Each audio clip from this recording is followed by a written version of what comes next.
right, tenacity is exactly what I just talked about. It gets a little more detailed. So sectile, you can cut a mineral with a knife. Brittle means it'll just break easily in a very brittle way. Malleable may be pounded into thin sheets, and these are usually metallically bonded things. Ductile means you can stretch it into drawn into a wire. Gold and copper are examples of ductile materials.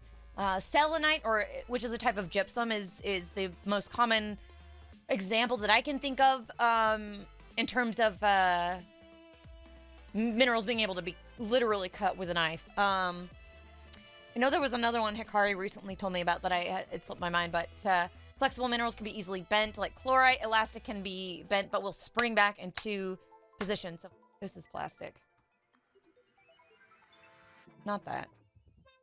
I think this might be... I need to relook at this, to be honest. But this is just 3 examples of how they develop. Brittle tenacity. This is actually a scanning electron microscopy picture that I took of a piece of what's called plagioclase, which is a type of feldspar. These minerals around them, it's all quartz. Quartz, quartz, quartz, quartz, quartz, quartz, quartz, quartz, quartz, quartz, quartz. All right? But this, however, is plagioclase. And you can see just how easily it was fractured. And it's very, very, very brittly deformed. Different minerals, because this was actually a rock. This is a sediment. This is a picture of a sedimentary rock, a very zoomed in picture of a sedimentary rock. That if you saw it's a show now. If you saw a picture of chlorite, biotite, or muscovite, it would be very, very plastically deformed. It just keeps and retains the shape that it bends into. I do not have an SEM. I worked in a lab. I ran the SEM lab for 4 years. I don't know if gold is sectile. I know that it is ductile and malleable, but I don't know that it's sectile. I don't know. That's a good question, Kimiki. I don't have an answer for you there. Sectile tenacity. This is a variety of gypsum. This is selenite, which is just another polymorph of gypsum. I think selenite is the variety that can be cut with a knife. I'm not sure. I mean, you could cut the cleavage planes apart with a knife because of how soft it is, but I mean, maybe that's all it means. Brittle elastic, I'm sorry. So it's bent into that shape and it retains that shape. I'm sorry. It can go back, like most of the muscovites and chlorites. Now, getting into habit, we're going to move on from how minerals break into habit. Habit is how a mineral forms, or what shape it takes when it forms. And it also has to do with, well, how do the faces look? How do the crystal faces look? How well developed are those crystal faces? And that sometimes... All right, so habit, descriptions for well-developed crystal shapes can actually be important. Not as much for what I'm going to show you. What all this means is euhedral has well-developed crystal faces, so there really isn't any rounding or breaking of any of the faces at all. It's beautifully shaped. Anhedral is C. There are no crystals at all, or no crystal faces at all. It's been completely worn down or weathered. And then, of course, subhedral is in between. I'm just going to throw those out there. If you don't remember it, not a big deal. The definition of a crystal habit is the form typically appearing on specimens of a mineral species or group, rarely all the forms permitted by its point group.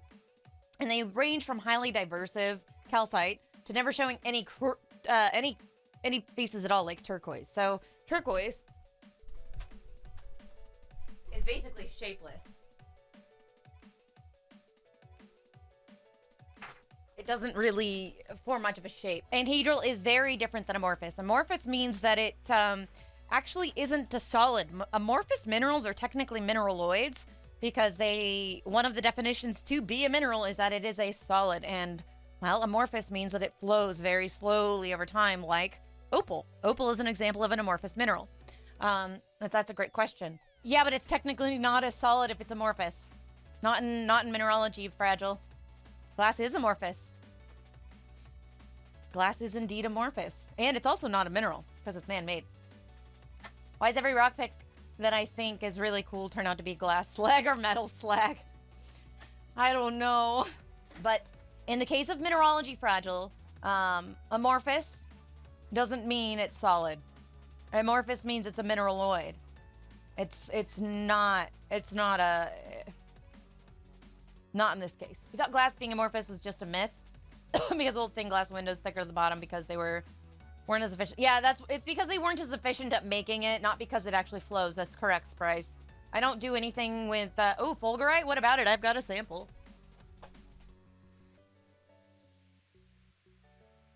Don't fall down, Fulgurite.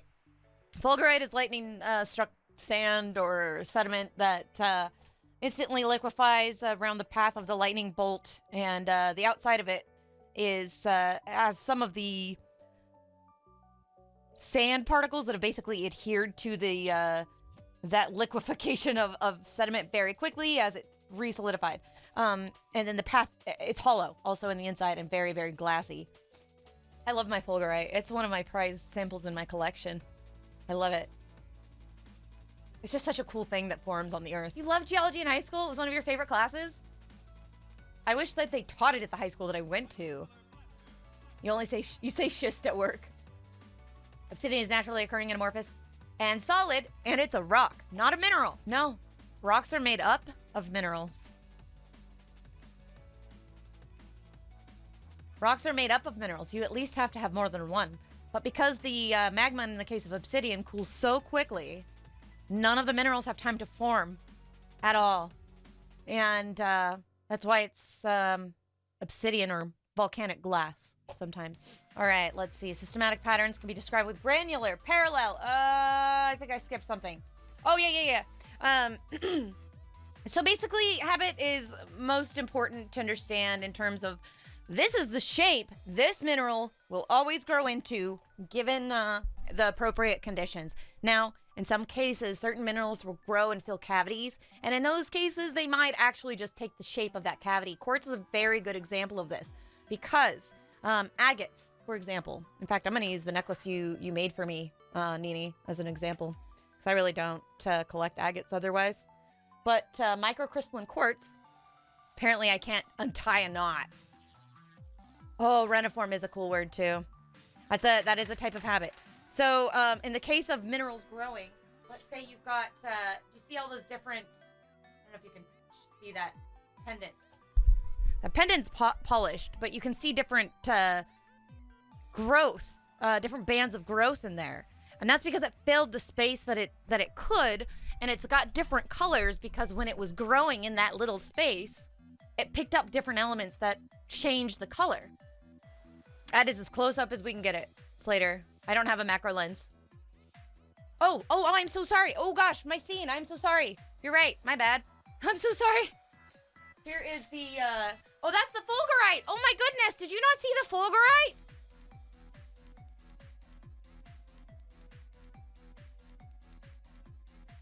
Oh no. That's the Fulgurite right here.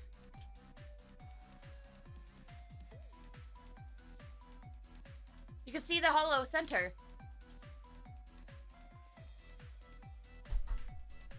But yeah, this is my little guy.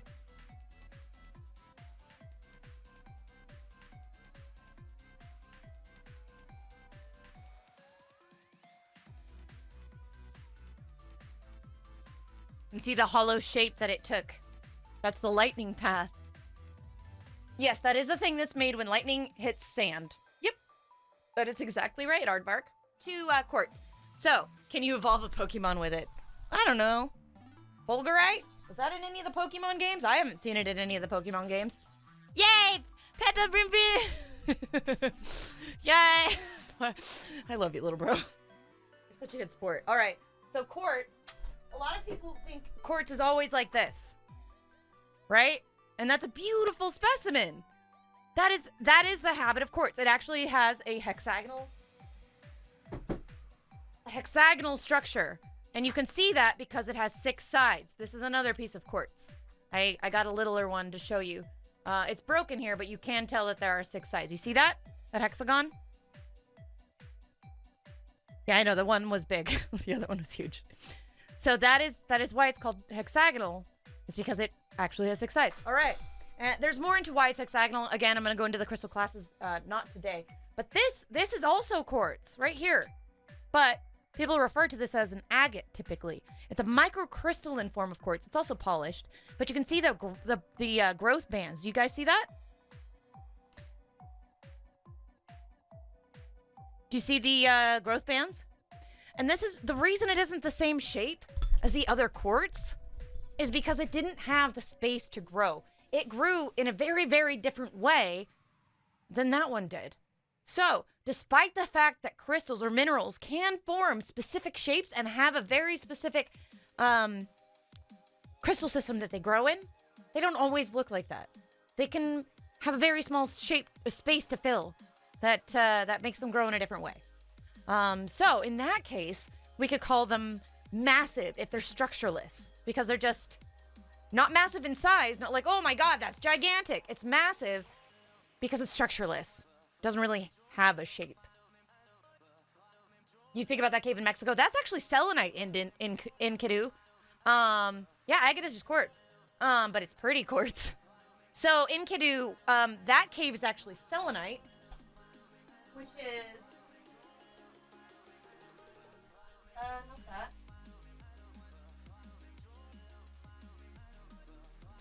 Ah! No, my wolfenite! Ah! Look at how pretty wolfenite is.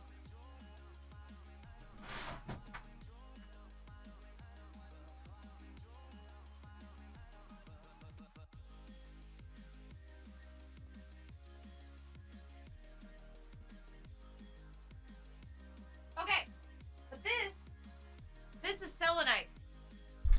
This is selenite. It's a form of gypsum, and those caves, that big cave in Mexico that everybody's talking about right now, this is what's forming in there. It's a hydrous mineral. It's anhydrous form is called anhydrite. Kind of makes sense with the name, right? This is the mineral you can actually cut with a knife. It's sectile. The tenacity of this is sectile. That's how it breaks. Yes, exactly, Hikari. Hit the nail on the head. I know that gypsum has another form, alabaster, and I don't know exactly how that's formed. Fragile is out of my scope of expertise, so to speak. I could look it up, but alabaster is absolutely another form of gypsum, yes. And if you dry out these minerals, they turn into anhydrite. And I don't think anhydrite's alabaster, but I could be wrong. I don't think it is. Yeah, hot and humid, exactly, in Cadu. Like I said, it's humid in there, and these minerals are very hydrous, so it makes sense that it's humid in there, right? I know, that was the other one, Hikari. I needed you. Ethereite is the other sectile mineral. I needed you earlier. I was like, we were going over tenacity. I was like, which is the other one that's sectile? Let me show that one to you. This little guy. This is the other mineral that's sectile. It's the red bit of it, not the blue. The blue is azurite. You can still see the bits of red in there. And look at all of the other minerals. Look at the colors. They really actually stand out from one another, finally. Let me show you. Look at the vanadinite. The vanadinite actually looks like that reddish brown color that it's supposed to look like, as does the andradite garnet. As does the dioptase. It looks that beautiful green. Like they all actually look good. You don't see those, like all of the desk is lit now. There's not like one area that's worse than the other. Well, maybe there's that spot, but that's fine. I'll maybe do that.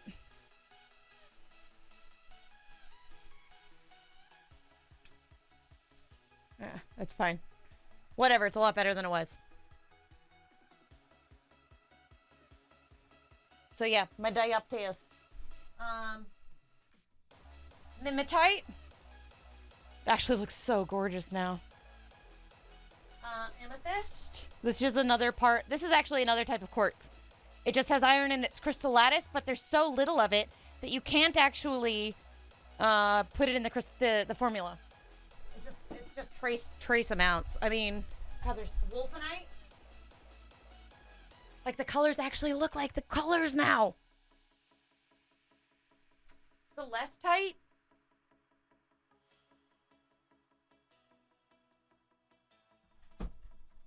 Bismuth.